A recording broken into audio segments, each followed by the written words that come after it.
Muy bien, jóvenes, buenas tardes. ¿Cómo están? ¿Me escuchan, por favor? Buenas tardes, profesor. ¿Qué tal? ¿Cómo estás, Itza? Muy bien. El día de hoy, si bien es cierto, hemos estado trabajando hasta la sesión anterior, lo correspondiente pues al seminario de ejercicios de eh, proceso de elaboración de cerveza. Por ahí habían algunos que todavía estaban presentando lo de vino, pero ya debemos pasar de tema porque me parece que es necesario tocar también otros aspectos de la industria de las bebidas y bueno, también para no atrasarnos de acuerdo a lo que está en el sílabo, lo que está programado. Y por eso el día de hoy vamos a empezar con la sesión de fundamentos del proceso de destilación, ¿ok?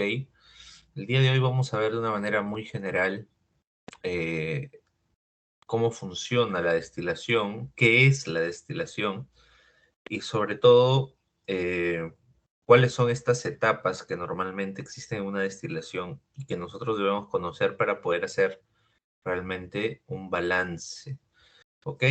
Ya nosotros sabemos muchas cosas respecto a los procesos de fermentación, pero es necesario también que cerremos el círculo con la destilación, que es un proceso posterior a la fermentación, ¿ok? Entonces, con base en ello, vamos a empezar nuestra sesión. ¿Cuál es nuestra agenda? Primero vamos a hablar sobre las etapas de la destilación. Vamos a hacer un balance teórico de la destilación y vamos a resolver un ejercicio propuesto.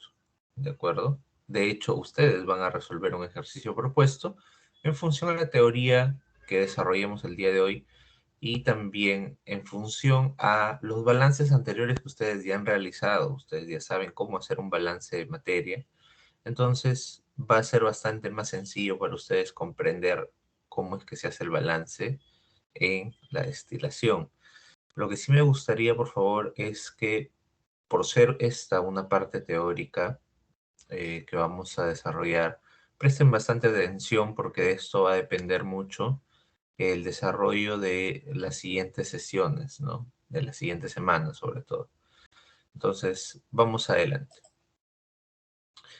La pregunta que cae de madura, por lo que básicamente estamos llevando esta, este tema dentro de esta unidad didáctica de procesos de bebidas industriales, es ¿para qué destilamos? O sea, y para poder saber para qué destilamos, primero debemos saber qué es la destilación, ¿de acuerdo? La destilación, jóvenes, para que por si alguno todavía no lo tenía claro, lo tengan más identificado el proceso, es una operación de separación, ¿ok? La destilación es una operación de separación. ¿Qué quiere decir esto? Quiere decir que nosotros destilamos para separar componentes homogéneos, ¿sí? Estas mezclas homogéneas, para el caso de las bebidas industriales, son fundamentalmente mezclas hidroalcohólicas, ¿ok? Es decir, agua y alcohol, con otros componentes, obviamente. Pero no quiere decir que solamente se utilice para mezclas hidroalcohólicas. La destilación es un procedimiento, es una operación que se utiliza en todas las industrias, ¿de acuerdo? Desde la industria eh, petroquímica, ¿no? Hasta la industria alimentaria, pasando por la industria de potabilización de agua, por ejemplo, ¿no? Agua de mar. Entonces, en realidad hay muchas aplicaciones de la destilación propiamente dicha. ¿Y cuál es el fundamento de esta destilación? Es separar dos o más fluidos de una mezcla homogénea. Cuando digo una mezcla homogénea, quiere decir que no se pueden identificar fases entre los componentes. Llámese, por ejemplo, un vino. un vino, ustedes ven una sola fase de un solo color, ¿de acuerdo? Pero dentro hay componentes acuosos y componentes alcohólicos. Entonces, sin embargo, nosotros lo vemos todo junto, ¿no? Ok, la destilación nos sirve para separar estos componentes, que pueden ser uno, perdón, que pueden ser dos o más componentes, ¿sí? Bajo el principio de la diferencia de puntos de ebullición. ¿Qué quiere decir? Que yo los voy a separar, estos componentes, en función a quién alcanza primero su temperatura de ebullición. Digamos que si yo tengo una mezcla de agua con un componente X, ¿ok? El punto de ebullición del agua, por lo general, en condiciones normales, ¿sí? Es 100 grados centígrados. El punto de ebullición de este componente X, vamos a decir que sea 50 grados centígrados, ¿ok? Entonces, ¿qué pasa si yo empiezo a calentar esta agua que contiene el componente X? Yo caliento esta agua, va a subir la temperatura, probablemente estaba a 20 grados, temperatura ambiente, empieza a subir la temperatura, llega a 49, llega a 50 grados, y la temperatura en ese momento que llega a 50 grados, que es el punto de ebullición del componente X, se estanca ahí la temperatura. ¿Por qué? Porque el componente X ha alcanzado su punto de ebullición y empieza a cambiar de fase líquida a fase gaseosa. Entonces, la temperatura en el proceso va a permanecer en 50 grados hasta que se evapore la última gota del componente X. ¿Ok? Va a permanecer constante la temperatura. Una vez que ya se evaporó todo el componente X, la temperatura empieza a subir nuevamente, 51, 52, y llega hasta 100. Recién cuando llega a 100 empieza a ebullir, porque ha alcanzado su punto de ebullición, el agua. Y recién ahí se evapora el agua. Pero previamente ya nosotros habíamos logrado separar el componente X del agua. ¿Ok?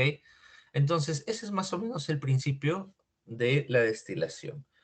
La idea es que cuando alcanzamos el menor punto de ebullición del componente que está presente en la mezcla, sepamos al momento de separar, canalizarlo para poder recuperarlo de alguna otra manera, ¿no? Bien, esto lo vamos a evaluar con mayor detenimiento cuando veamos el gráfico. ¿Ok? ¿Para qué destilamos el vino? ¿Sí?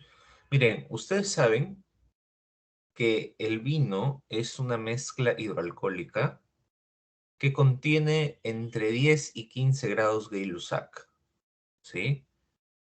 Eh, Recordemos que los grados Gay-Lussac son la unidad de medida que representa el porcentaje volumen-volumen presente de etanol en la mezcla, ¿de acuerdo?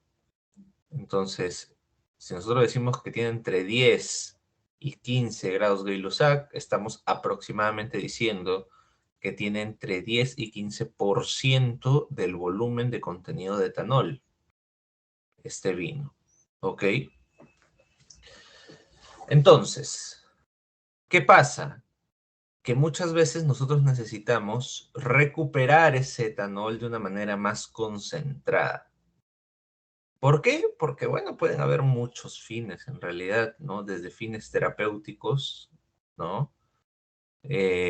Para poder obtener, por ejemplo, nuestro alcohol de 96 grados, hasta fines de repente gastronómicos, ¿no? Como obtener un producto con mayor elevado o con un elevado grado alcohólico que permita pues ser parte de la industria de la coctelería, por ejemplo, ¿no? Entonces la idea es concentrar el contenido alcohólico y retirar probablemente también eh, algún otro componente que no es útil para nuestros fines, ¿no? Entonces el vino de por sí tiene una vida útil, ¿ok? Por más maceración, por más maduración que nosotros le damos al vino, el vino no tiene una vida infinita, tiene una vida útil que es perecible debido a que esa concentración de etanol que contiene es susceptible a que pueda ser degradado por Acetobacter aceti, ¿ok? Porque Acetobacter aceti puede entrar ahí y puede generar un problema. Entonces, la idea de destilar el vino es concentrar estos 10 o 15 grados de Lusac y dejarlos, por ejemplo, en 45 o 40 grados de Lusac, ¿sí? Y a esas concentraciones Acetobacter ya no puede hacer nada, ¿no? Ya no lo puede degradar, ¿ok? Como les decía, también se utiliza para obtener insumos de la industria gastronómica, la industria alimentaria y para obtener una bebida bandera en nuestro país. Ojo, aquí estoy poniendo el ejemplo del vino. Ya sabemos que si destilamos vino vamos a obtener pisco o puro. Si destilamos de repente un fermentado de caña, vamos a tener probablemente el alcohol medicinal que nosotros conocemos, o de repente una bebida más, una bebida, ¿no? Porque el alcohol medicinal no se puede tomar por la elevada concentración alcohólica, pero sí se podría obtener una bebida como un aguardiente, ¿no? Una especie de aguardiente, eh, lo que nosotros conocemos como el cañazo, ¿ok? Y si utilizamos otras materias primas, ¿no? Fermentadas, por ejemplo, el producto fermentado de la papa y lo destilamos, obtenemos vodka, ¿no? Si nosotros fermentamos maíz y lo destilamos, obtenemos whisky, ¿no?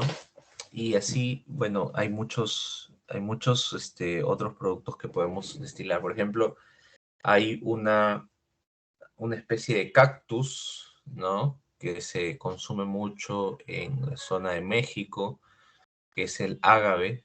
Bueno, nosotros la pulpa del ágave la fermentamos y la destilamos, obtenemos el famoso tequila, ¿no? Entonces, bueno, hay muchas bebidas que son banderas de cada país, pero en todas lo común es que haya un proceso de destilación que permita pues obtenerlas y hacerlas disponibles para su consumo. Ahora, ¿cuál es el procedimiento de destilación en un producto fermentado? Llámese vino o cualquier otro fermentado, ¿sí? Y para los fines de esta sesión me he tomado la libertad de considerar un proceso de destilación controlado en laboratorio. Es decir, no voy a tocar todavía los procesos industriales de destilación. Me quiero centrar en este momento en la destilación de laboratorio, puesto que el proceso industrial ya es una extrapolación de esto, ¿no? Entonces, así funciona una destilación, ¿sí? Esto es un equipo de destilación, lo que ustedes están viendo. Les voy a ir más o menos diciendo cuáles son estos componentes que tenemos aquí. En el lado izquierdo, la parte inferior, ustedes están viendo ahí un aparatito color medio azul, ¿ok? Ese es el mechero, pero obviamente ese es un mechero a gas, ¿no? Lo que va a hacer es calentar la muestra. Hay una rejilla para que no este, ensucie ni vaya a romper el balón, la llama, ¿no? Y luego está el balón con nuestra muestra con contenido hidroalcohólico. La muestra está en color celeste.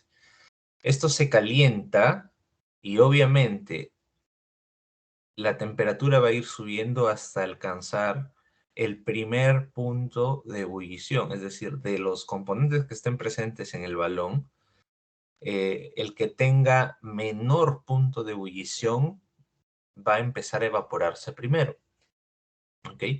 Entonces va a empezar a salir a manera de gas, ¿no? En fase vapor, por el cuello de este balón y va a subir hasta una entrada a nuestro intercambiador de calor, ¿sí? ¿Qué es un intercambiador de calor?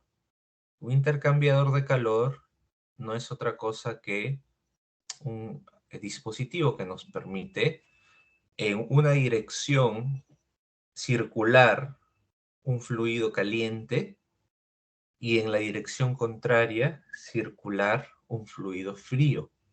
Eso es un intercambiador de calor. Entonces, este vapor que está saliendo, ¿sí? Del balón, sale muy caliente, ¿no? Sale a una temperatura que igual al punto de ebullición de este material, ¿no? Entonces sale por ahí y cuando llega al intercambiador de calor, ingresa al intercambiador de calor y dentro del intercambiador de calor, pero no específicamente en contacto con el vapor, sino, digamos, a manera de una chaqueta, ¿sí? Está circulando agua fría, ¿ok? Entonces pasa el vapor caliente y ¿qué pasa con el agua fría? ¿Qué pasa cuando nosotros tenemos vapor a mucha temperatura y lo enfriamos de golpe? ¿Alguien me puede decir? ¿Qué pasa cuando nosotros tenemos vapor caliente y lo enfriamos de golpe? ¿Mm? Lo que va a pasar es que este vapor que estaba en fase gaseosa automáticamente baje su temperatura. Cuando baja su temperatura, deja de estar en fase gaseosa nuevamente y se convierte a líquido. Y el líquido discurre a través de todo el intercambiador de calor y va pasando hacia un balón de recuperación. Y en este balón de recuperación, que es el que está aquí a la derecha, nosotros ya estamos obteniendo el producto destilado. Lo que están observando ustedes es un sistema de destilación simple. Ahora, de acuerdo a lo que nosotros hemos conversado en este momento, podemos identificar varias áreas, ¿no?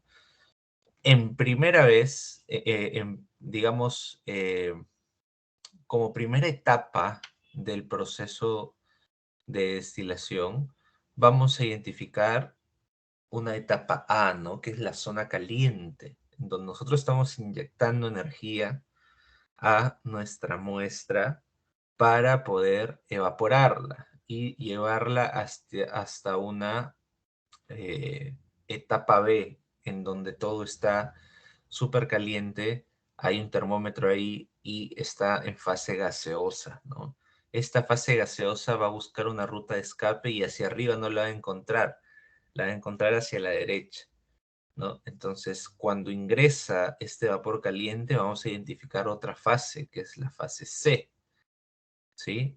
Pasa el vapor caliente y se va enfriando, obviamente, en el intercambiador de calor, ¿no? ¿Por qué? Porque está circulando alrededor agua, ¿no? Que es nuestro refrigerante, y este vapor se convierte nuevamente en líquido y pasa a la zona de recuperación o de colección, que es la zona D. Entonces, lo que yo quiero en este momento es mostrarles qué es lo que está ocurriendo en cada etapa, ¿sí? Miren, ¿qué pasa en la etapa A, que era la zona caliente, ¿no? ¿Sí?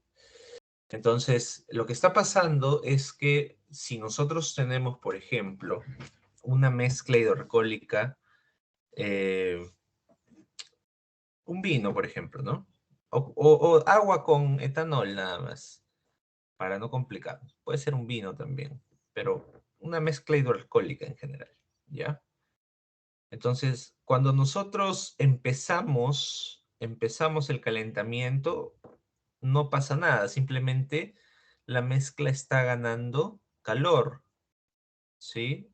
Eh, pero este calentamiento se tiene que ir realizando hasta temperaturas mayores a 70 grados.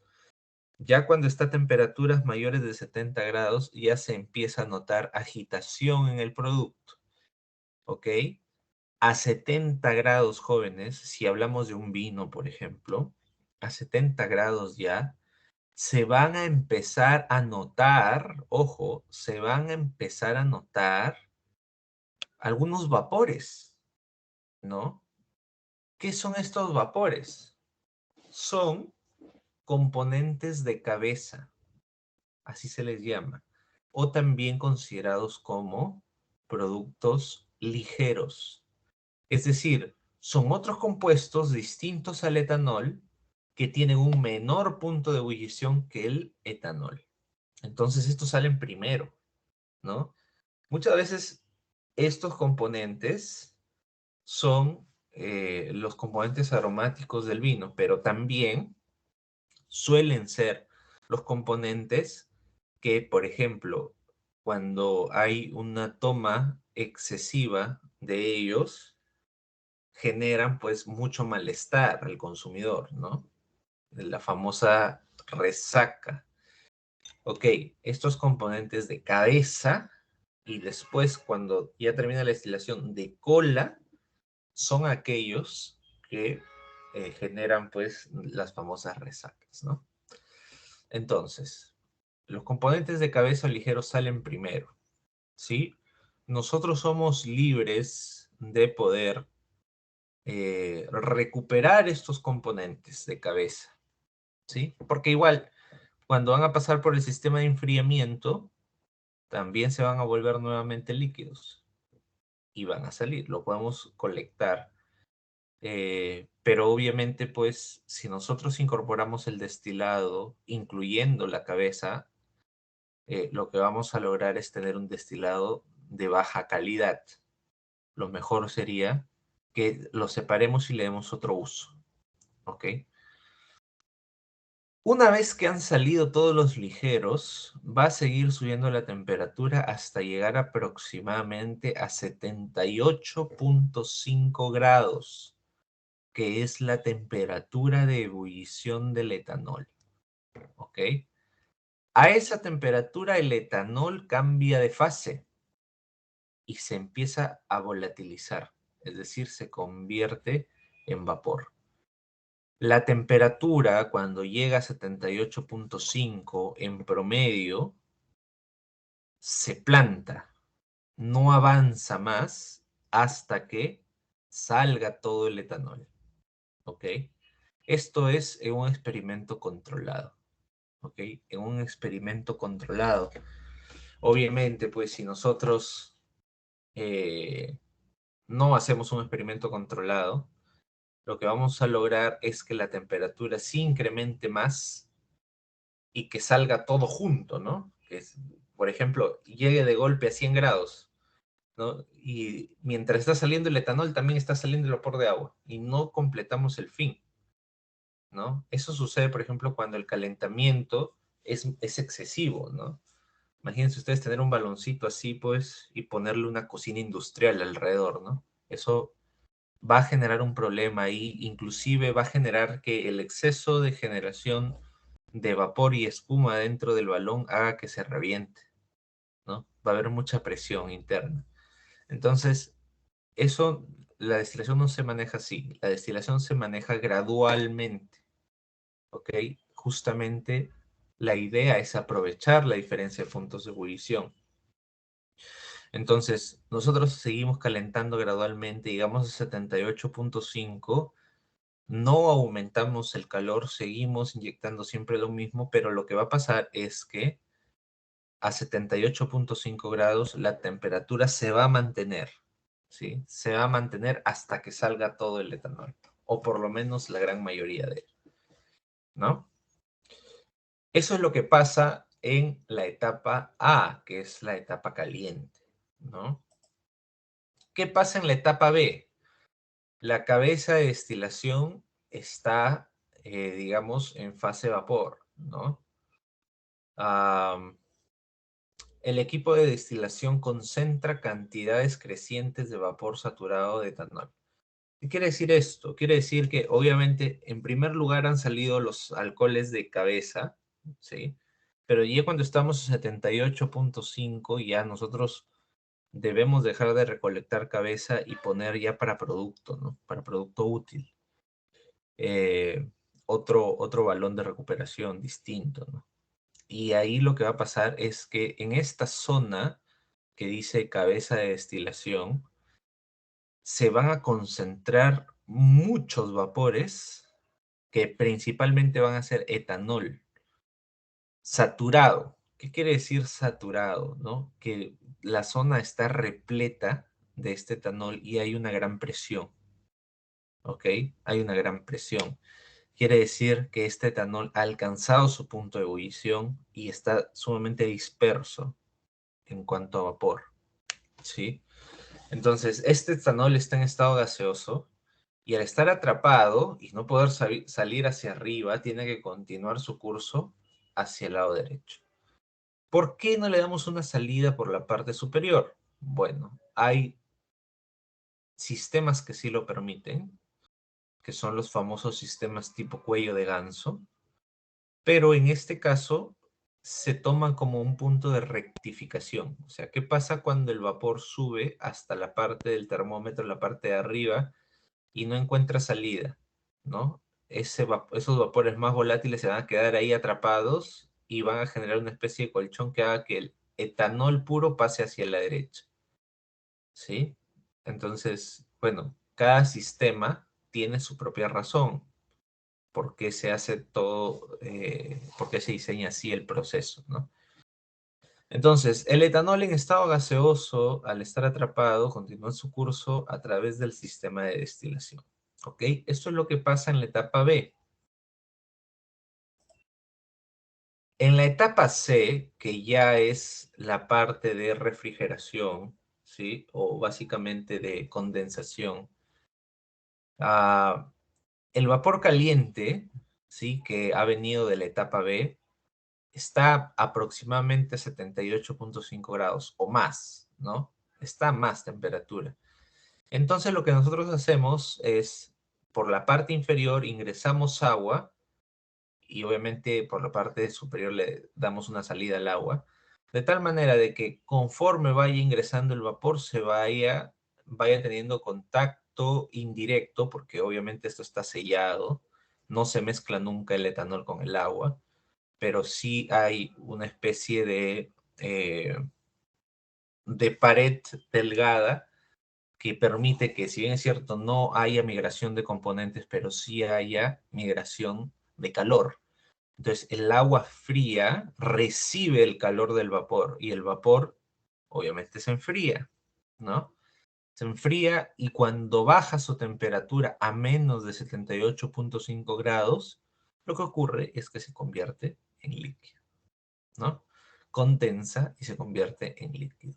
Y este condensado sigue pasando hacia la siguiente etapa. ¿Ok? Existen intercambiadores de calores muy distintos. Este es un intercambiador sumamente simple. Existe otro que se utiliza que es mucho más eficiente para poder enfriar mucho más cantidad de vapor y evitar que salga vapor por el lado derecho. Es el tipo serpentín, ¿no? Adentro se hace como una especie de resorte que en realidad no es un resorte, sino son, digamos que este tubo que está en medio le estamos dando mayor superficie para que tenga contacto con el agua fría, ¿no? El serpentín. Pasa y eso es lo que ocurre en la etapa C y llega hacia la etapa D, ¿ok? Que es la zona de recuperación. El condensado de etanol se recepciona en un recipiente colector o de recuperación. Eh, y bueno, separar por densidad y temperatura durante la obtención de condensado. ¿Qué pasa? lo primero que está saliendo, o sea, si nosotros ponemos la primera gota que ha salido de este equipo de destilación, va a tener que ser, de hecho, un alcohol de cabeza, ¿ok?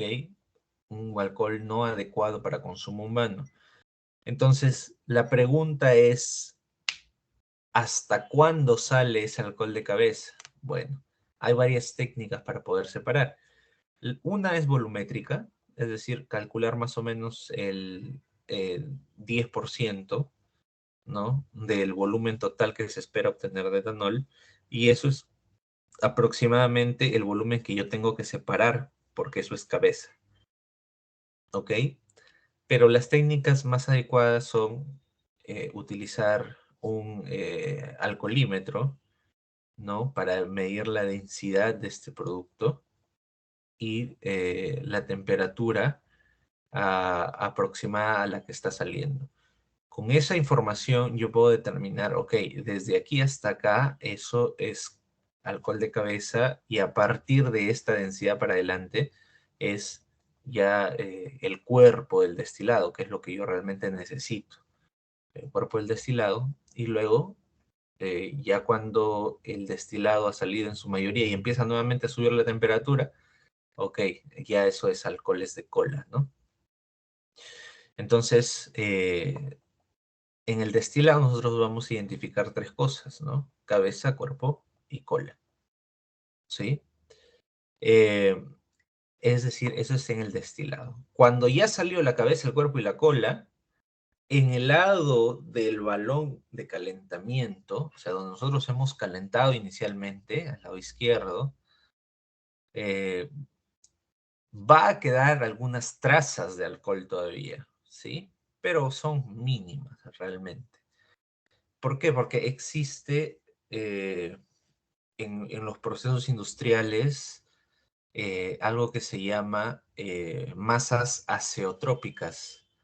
¿Qué significa que una masa sea azeotrópica? Significa que son muy difíciles de separar. Se han integrado de tal manera, en este caso, estos azeótropos de alcohol con de repente algunos otros componentes sólidos que estaban presentes en el vino y que no se habían visto, eh, que no se lograron separar.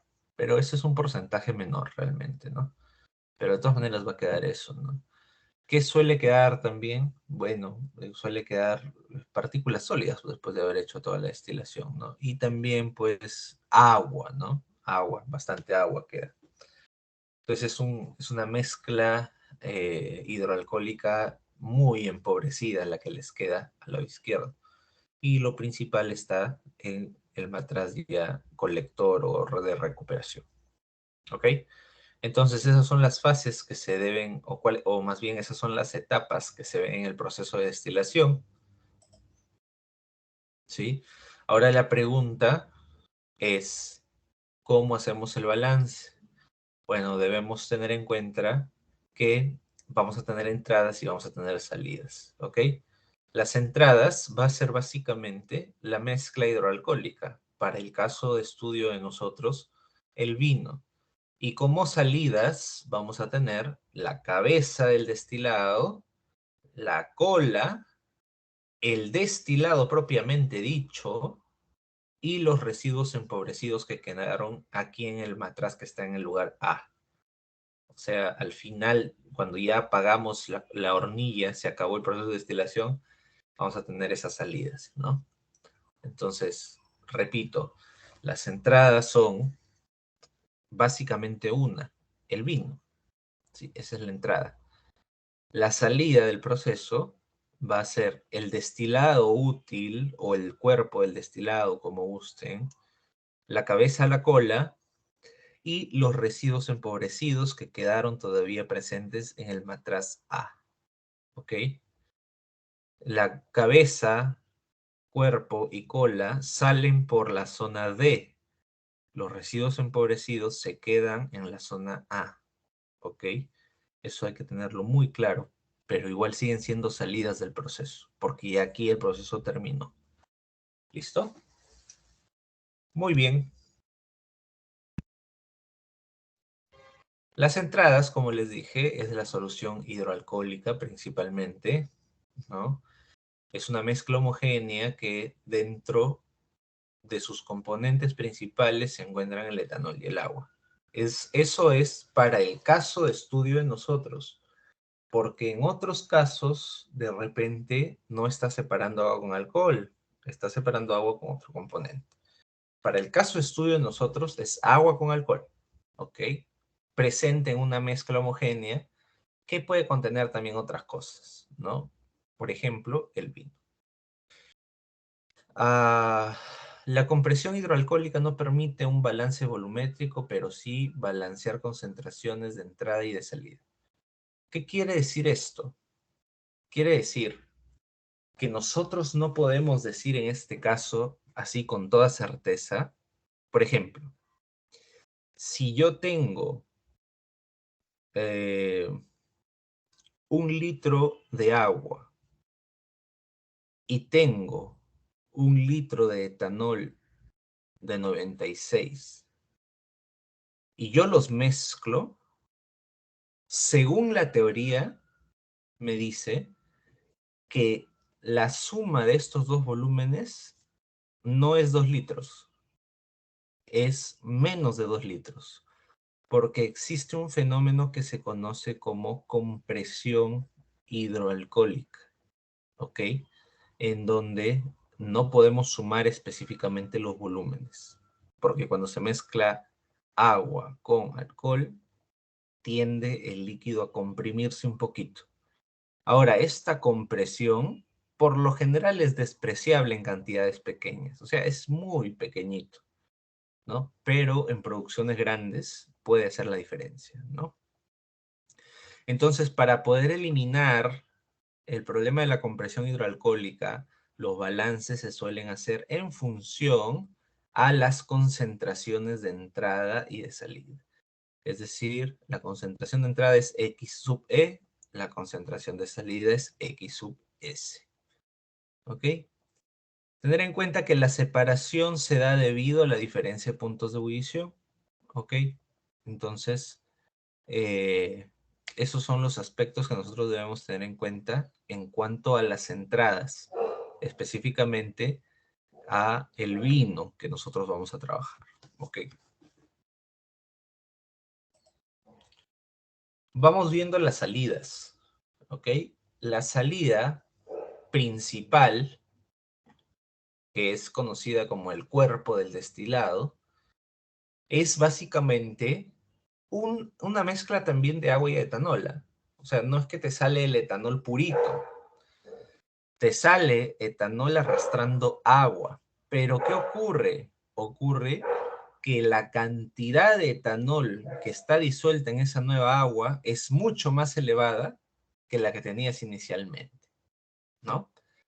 Entonces, por ejemplo, si tú destilas un vino que normalmente está 10 o 15 grados Gay-Lussac, vas a obtener un producto que va a tener en promedio una concentración alcohólica de 40-45 grados Gay-Lussac. O tal vez, si tu proceso no es tan eficiente, puede ser que tengas 30 grados Gay-Lussac. Sí, o podría ser que tengas un destilador muy eficiente y puedes llegar tranquilamente a concentraciones mucho más elevadas de etanol, ¿no? Que son los destiladores industriales, básicamente. ¿Listo? Entonces, dependiendo del nivel tecnológico del proceso, ustedes van a obtener entre 30 hasta 98.9 grados Gay-Lussac. ¿Sí? En la destilación. Eso ya depende mucho de la tecnología que manejas, ¿de acuerdo? Hay que tener en cuenta que la destilación simple puede llegar máximo hasta 45 grados Gay-Lussac en un primer batch.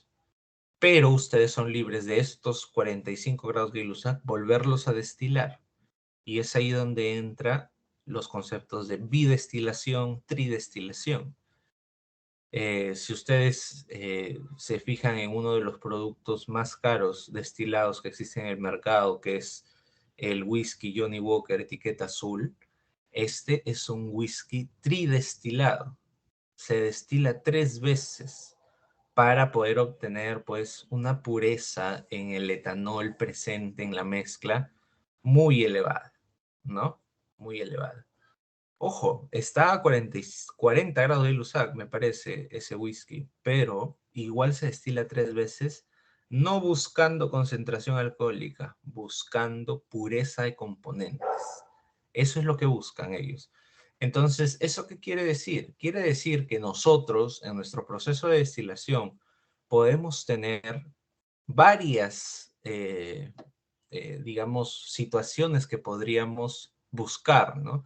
Podríamos buscar tener mayor cantidad de etanol o podríamos simplemente buscar tener que el etanol presente sea puro, ¿sí?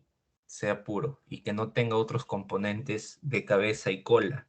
Simplemente con eso nosotros podríamos garantizar que el producto pues sea de una excelente calidad, ¿no? Entonces, el cuerpo del destilado es lo más importante. Bueno, la cabeza, ¿sí? Y aquí ya empiezan un poco los datos teóricos. Es una mezcla de agua con componentes volátiles de menor punto de ebullición que el etanol. Y deben representar aproximadamente entre el 10 y el 15% del volumen del destilado. ¿Qué quiere decir esto? Quiere decir que cuando empiezo mi destilación, yo ya debo saber, según mis cálculos, si yo tengo, por ejemplo, 100 litros, ¿no? De vino a 15 grados Gay-Lussac, yo en mi cabeza ya debo saber, obviamente conociendo mi equipo de destilación, ok, de esto yo voy a poder obtener tantos litros de destilado en general, ¿ok? Perfecto. De ese volumen teórico que tú has calculado, el 10% es el que tú tienes que separar al inicio porque eso es la cabeza. ¿Ok? 10 o 15%, dependiendo pues ya del nivel de pureza que quieras en el producto, pues, ¿no? Si obviamente sacas 15%, vas a tener menor producto de cuerpo de destilado, pero este va a ser de mejor calidad. Eso ya depende mucho de lo que ustedes básicamente estén dispuestos a ofrecer. ¿Ok? Para diferenciarlos se suelen usar parámetros de temperatura, tiempo y composición, análisis físico-químico, específicamente en esta diferenciación entre la cabeza y el cuerpo, ¿no? Lo más adecuado para ustedes sería, ya que no contamos de repente con la disponibilidad, si alguno de los equipos quiere hacer una destilación, sí lo podría hacer acondicionando un prototipo de equipo de destilación, ¿no?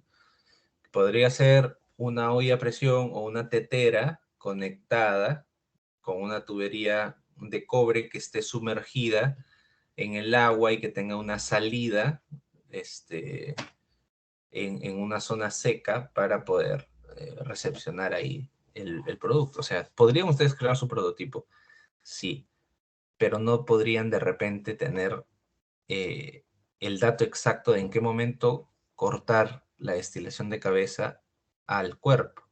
Entonces, lo más aconsejable es que en esos casos, y es lo que normalmente se hace en una producción artesanal, es contar el volumen, ¿no? 10 o 15% de lo que salga se va retirando, ¿no? Eso respecto a la cabeza. Respecto a la cola, eh, cuando nosotros estamos destilando, jóvenes, la temperatura se va a mover ahí entre 78,5 máximo hasta 79,5, 80 por ahí. Si ya la temperatura empieza a subir 81, 82, quiere decir que ya no estamos en cuerpo, estamos en cola, ¿sí? Ya estos alcoholes que están saliendo ya no son etanol, son otras cosas. Entonces, ya ahí cortamos la destilación de cuerpo y podemos recuperar la cola si ustedes gustan, ¿no? Lo podemos recuperar como también podríamos apagar el sistema destilación y ya no salen pues los productos de cola. Pero por lo general sí se recuperan. ¿Por qué? Porque tienen valor comercial. No es como el producto destilado mismo, pero los famosos productos tipo ron de quemar, ¿no? Que son para netamente eh, utilizar para combustión, son justamente estos alcoholes de cola, ¿no? Entonces, se utiliza mucho para eso y se vende como fin, digamos, industrial, no alimentario. Entonces, estos aproximadamente representan entre el 5 y el 10% del volumen de destilado, ¿sí? Pero si nosotros queremos hacer un cálculo centrados en el cuerpo del destilado, podríamos decir que entre cabeza y cola juntos suman aproximadamente 15 a 20%, ¿no? Para diferenciarlos se suelen usar parámetros de temperatura, tiempo y composición, al igual que en la cabeza y el cuerpo, ¿ok? Y también tenemos, recordemos, en la zona del balón A, ¿no? A la izquierda, en el gráfico que estábamos viendo, tenemos la mezcla hidroalcohólica empobrecida.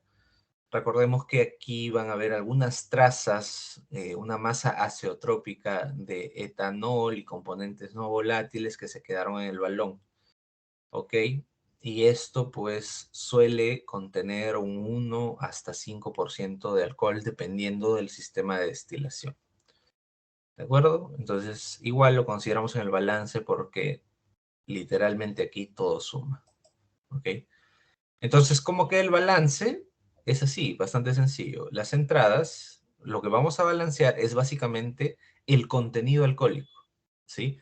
Algo así como nosotros cuando hacíamos un balance en un néctar, balanceábamos Brix, ok.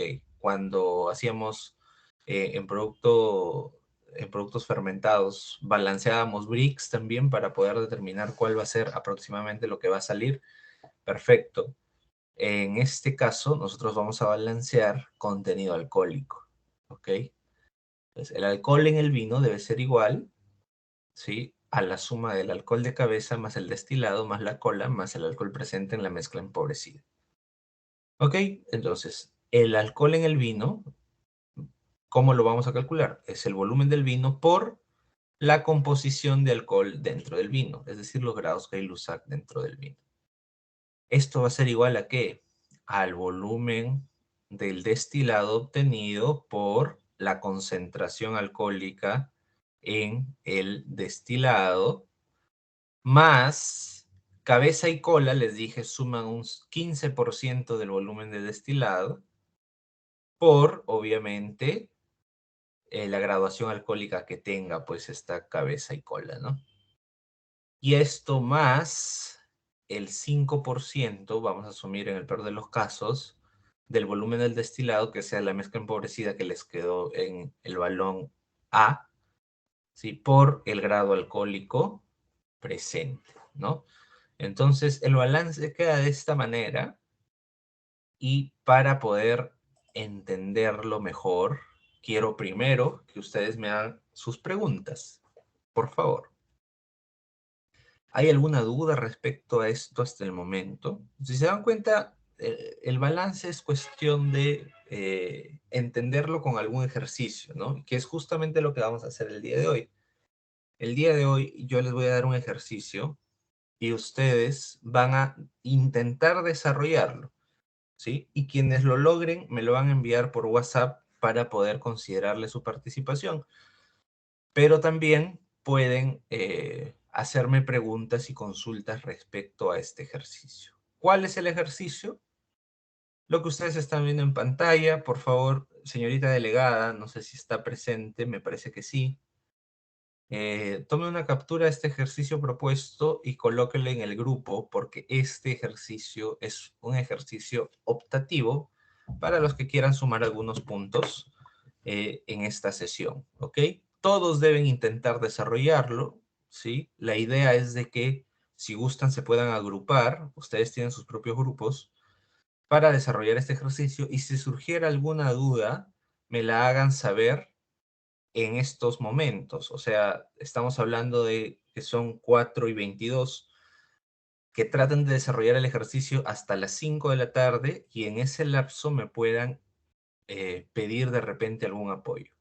Después de eso, ustedes ya se quedan desarrollando el ejercicio y ya complementaríamos esto a través de WhatsApp y en la sesión en vivo el día martes, ¿ok? Porque ahí ya vamos a hablar un poco más de esto. La idea no es que todos de repente sepan cómo hacer este ejercicio, sino que todos intenten hacerlo.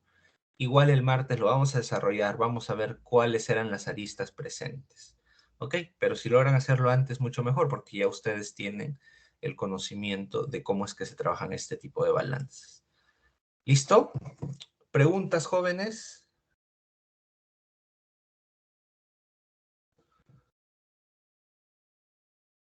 Jóvenes, preguntas. Profesor, la resolución se va a enviar al grupo.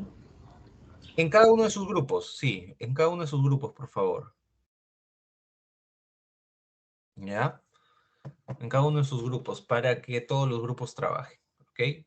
Entonces, la fecha de presentación, si es que ustedes desean presentar este ejercicio, no es obligatorio, pero si ustedes lo desean presentar, tiene que ser hoy, ¿ok? Tiene que ser hoy. ¿Hasta qué hora? Bueno, hoy acaba hasta las 11:59 de la noche. Queda a criterio de ustedes, jóvenes, ¿ok? Muy bien. Entonces, eso sería lo correspondiente a la sesión de procesos de bebidas industriales de esta semana. Ustedes tienen ya el material suficiente para poder trabajarlo. Las diapositivas también ya las tienen, ¿ok, jóvenes? Entonces, permítanme, por favor, hacerles algunas